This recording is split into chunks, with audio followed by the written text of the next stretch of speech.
como que um padre ortodoxo começa e fala assim, eu vou me candidatar e eu vou enfrentar tudo isso, porque tem uma série de questões da religião que a gente popularmente conhece, como isso pode, isso não pode, e na política tem uns podes e não podes diferentes. Também. Mas não foi bem assim, Raul e a sua audiência, a nossa audiência que nos acompanha.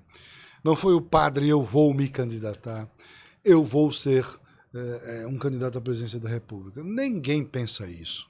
Nenhum sacerdote tem esse desejo de ser... Eu imagino, porque você mesmo disse, é algo raro no início. Exato. A gente falava. Um padre se envolver em política da maneira como eu me envolvi. Principalmente nesse nosso tempo. Mas tudo aconteceu naturalmente. Eu estava exercendo o meu trabalho como padre. Eu morava numa ilha chamada Ilha de Maré. Vocês podem pesquisar aí nas redes sociais, no Google. Ilha de Maré, no estado da Bahia. E ali eu estava organizando uma missão ortodoxa para depois se tornar uma comunidade e até um dia se tornar uma paróquia. Então era um desafio que foi colocado nas minhas mãos ali naquele ambiente, um ambiente muito pobre, quase que inóspito. E eu vivia ali, mas vivia muito feliz, muito contente, porque eu estava cumprindo o meu papel, o meu trabalho de cuidar de gente. Eu estava ali para cuidar de pessoas. Era uma vila de pescadores. Nós vivíamos como se estivéssemos no século XIX, né? Muita dificuldade em tudo. Mas eu era muito contente, muito feliz com o que estava fazendo.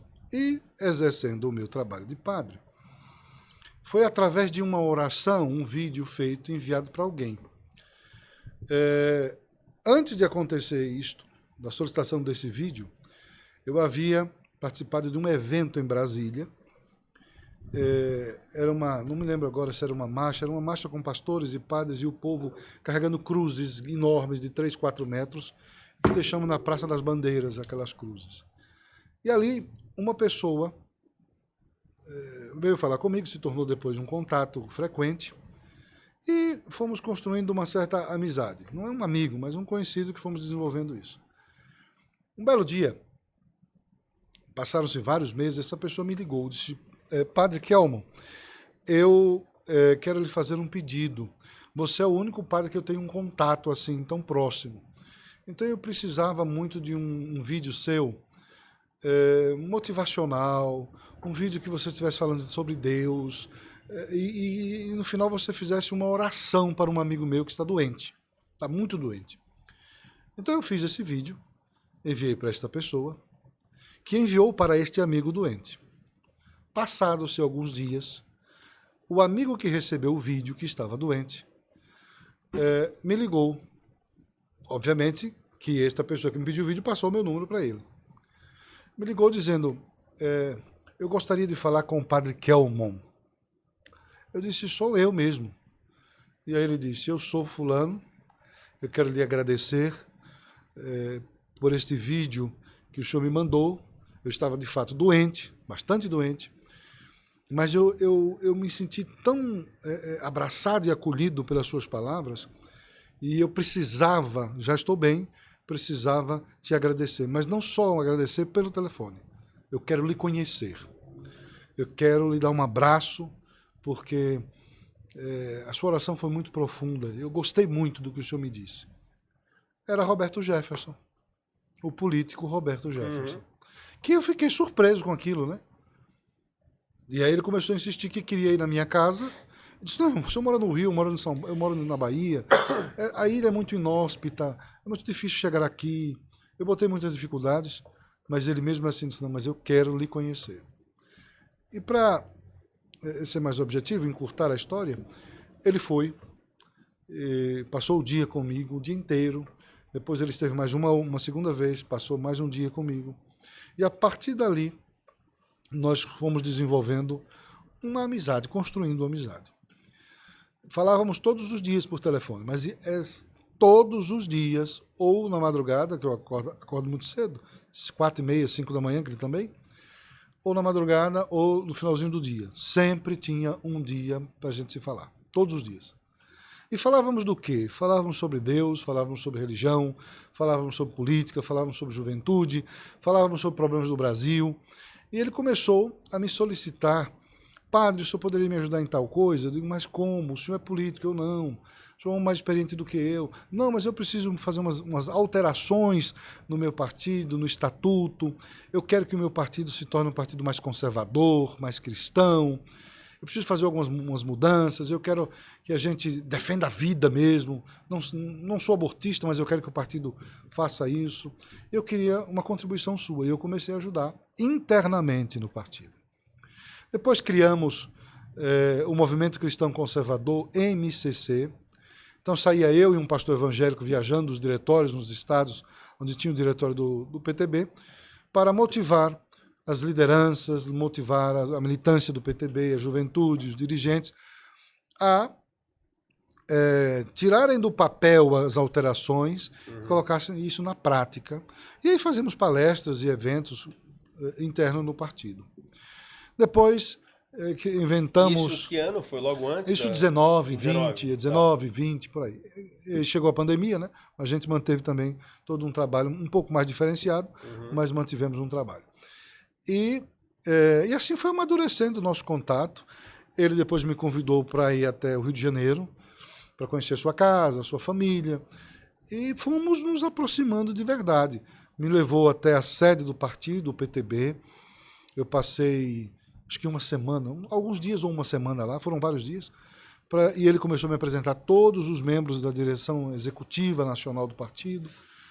E aí eu fui, naturalmente, sendo trazido por ele para esse ambiente mais político, mais partidário, né? Que não era o meu ambiente. E aí ele aproveitou e foi me levando junto e dizendo, eu quero o senhor aqui como padre.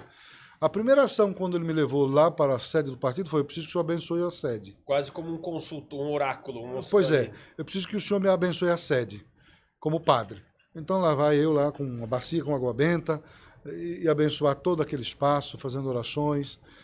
Então, eu costumava dizer, olha, eu estou me sentindo em casa aqui, porque eu estou exercendo o meu ofício de padre aqui, né?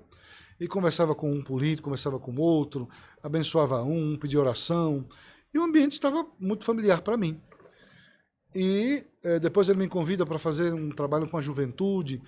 Ele dizia, olha, eu quero que a nossa juventude seja mais espiritualizada, que a nossa juventude seja um pouco mais cristã, participe mais, tenha uma vida de oração. Eles vão ser políticos, mas eu quero isso, esse é o diferencial, né? E aí começou a me pedir para fazer os trabalhos com jovens, fizemos retiros, encontros, enfim.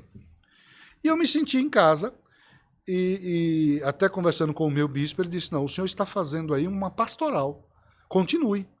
Isso é uma pastoral na política. Continue fazendo o que o senhor está fazendo. O senhor está trabalhando nos bastidores, está levando o evangelho para políticos, está falando... Ou seja, naturalmente já estava envolvido. Então isso foi acontecendo, né? E o bispo só fez assim para mim, ó, continue fazendo isso, né? Isso nos 2 primeiros anos. Aí chega um momento em que eu estava em Recife, justamente fazendo esse trabalho com o diretório do PTB de lá, e recebo uma ligação num domingo de manhã. Eu não me lembro o mês agora, mas era o ano de 2022, bem no início. Recebo uma ligação e a ligação era: Roberto Jefferson será candidato à presidência da República. Era da Nacional do PTB. O senhor está onde? Eu disse, eu estou fazendo o trabalho do Movimento Cristão Conservador em Recife, desde sexta-feira. Muito bem.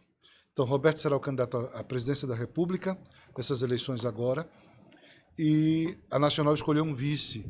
Eu disse, tá, mas e quem é o vice? Primeiro eu parabenizei, parabéns por Roberto ser o candidato, fiquei muito feliz, contente, que eu gostava e gosto muito dele, e sei da vontade que ele tinha de fazer o melhor pelo Brasil e acabar com a corrupção, que ele um dia se envolveu nisso e mudou mesmo. E aí, parabenizei e tal, e depois eu fiz a pergunta, mas ele já escolheu o vice, quem será o vice? A resposta foi curta e grossa. O vice é o senhor, Padre Kelmo. Eu disse, como assim eu? Aí eu, hã? Eu só fiz fazer, como? O vice do Roberto na chapa presidencial do PTB de 2022 é o senhor. E aí eu parei assim, peraí, como assim? Dá um negócio na cabeça da gente, né? E eu estava com o pastor do meu lado, estava com o Roderick do outro, e começamos a conversar. É uma convocação, né? Botei no Viva Voz, e aí começaram a falar de mas eu não posso. Eu comecei, eu não aceitei assim, eu não posso, porque eu tinha dito ao presidente Roberto Jefferson que eu não ia disputar eleições de jeito nenhum. A igreja não permite uma coisa dessa. Não está bem. Enquanto eu estivesse, enquanto é o trabalho interno, pastoral, tudo bem, mas disputar uma eleição, um cargo eletivo, e ainda deste nível, eu nunca estive numa disputa. Sequer para vereador? Nunca fui candidato a nada. Não. Nós decidimos, é o senhor que vai ser, o senhor está afiliado ao partido. Aí começou a conversa, né? Mais séria. Aí tudo bem, eu vou falar com o meu bispo, tudo bem, eu aceito, mas eu vou conversar com o bispo. E aí aceitei assim. Sim. Depois fui conversar com o bispo. O bispo me autorizou e disse: não, é simples, padre. O senhor vai ser, eu não sei se a palavra é essa, licenciado. Porque o senhor disse que não pode, não, né? Mas a palavra não é essa, licenciado. Tem outra palavra mais da igreja agora que eu não me recordo. E aí ele disse: não tem problema. O senhor, enquanto estiver candidato, o senhor não exerce as funções de padre. Né? O senhor fica candidato, não exerce as funções de padre. Se eleito for, o senhor também não exerce as funções de padre. Mas não renuncia.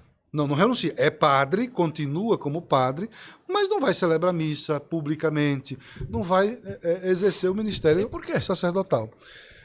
Para que não haja uma confusão na cabeça das pessoas, né? Eu tenho que cuidar de duas coisas tão importantes e no final das contas não corresponda com a exigência dos ofícios, né? Então você fica só fazendo o trabalho político e não exerce as funções eclesiásticas, né? Tudo bem. E assim eu aceitei. Aí o Roberto, depois de 15 dias disto, foi indeferida a candidatura dele comigo, né? O TSE não permitiu dar continuidade a essa candidatura, a esta chapa, e o partido se reúne novamente, tinha uma semana para tomar decisão, e o partido se reúne novamente e diz: olha, nós vamos continuar com uma chapa presidencial. Vamos criar uma chapa presidencial do partido, não vamos apoiar nenhum outro, mas vamos ter a nossa. Sim, aí fizeram uma reunião, me chamaram e disseram: e o candidato à presidência da República será o padre Kelmo, e o candidato à vice-presidência será o pastor Gamonal. Então nós teremos uma chapa pura cristã, um padre e um pastor.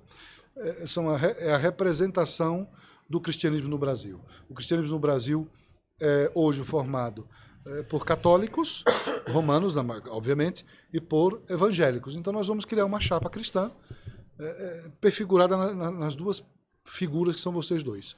E vocês vão fazer um trabalho de defender as nossas bandeiras. É defender a vida, da concepção à morte natural, é ser contra a ideologia de gênero. E vamos fazer todo esse trabalho que já se fazem as igrejas, agora como candidatos à presidência da República. E vamos fortalecer o cristianismo e buscar unir o cristianismo em torno dessa candidatura de vocês.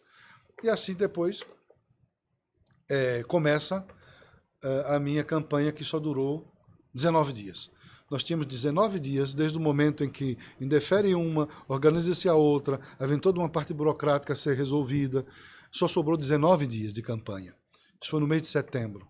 E aí nós tivemos esses 19 dias para viajar os estados do Brasil, para gravar programas eleitorais de, acho que eram 10 ou 12 segundos, algo muito rápido, instantâneo, mas passava 1h30, 2 horas para gravar e depois só resumia-se em, você sabe como funciona, Sim. em 10, 12 segundos, né? Que era o que nós tínhamos de TV. Recursos muito pouco, nós não chegamos a ter nem 2 milhões de reais para uma campanha presidencial, foi 1.200.000 ou 1.600.000, uma coisa assim.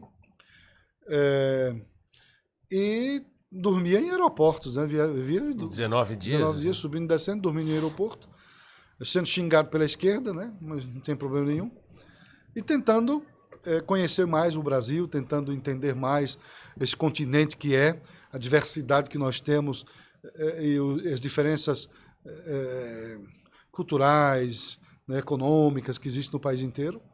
E esse foi, para mim, o grande saldo, legado que eu conquistei e recebi também com o auxílio do PTB, foi ter a possibilidade de conhecer o Brasil e de falar com cada brasileiro lá do Acre, lá de Roraima, de Manaus, como aquele de Santa Catarina, do Centro-Oeste, e ver o quanto é complexo né? Sim. A administração Um país continental, né? é um país continental, quanto é complexo chegar na ponta o que deveria chegar e não chega, né?